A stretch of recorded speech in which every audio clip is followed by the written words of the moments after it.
So நம்ம first வந்து input போட்டு அதாவது I1 வந்து நம்ம 0 பண்ணுறோம். That is we are open circuiting the input terminal. So open circuiting the input terminal நமக்கு இங்கே கரண்ட் ஃப்ளோ கிடையாது. அப்போ நமக்கு இங்கே கரண்ட் ஃப்ளோவே இருக்காது. பட் இங்கே நமக்கு ஒரு சோர்ஸ் இருக்குது. ஸோ அதனால் சோர்ஸ் இருக்கும், நமக்கு ஒரு V1 that is plus or minus V1 இருக்கும். அதே மாதிரி இந்த சர்க்யூட் இருக்கும். ஓகேங்களா? ஸோ இப்படி தான் இருக்கும் நமக்கு சர்க்யூட். இப்போ இதில் பார்த்தீங்கன்னா நம்ம KVL எழுதுகிறப்ப எப்படி எழுதலாம்?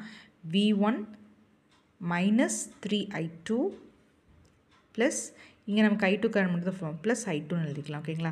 இப்போ எனக்கு minus 3I2 plus I2 சேர்றப்போ minus 2I2 வரும். ஸோ V1 ஈக்குவல் டு இப்போ V1 பை I2 அப்படிங்கிறது Z12 that is equal to minus 2ன்னு சொல்லலாம். ஓகேங்களா?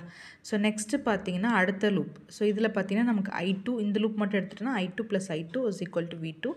So 2I2 is equal to V2. So Z22 அப்படிங்கிறது என்னவாக இருக்குன்னா இங்கே 2ஆக இருக்கும். ஓகேங்களா? So this is how we can find the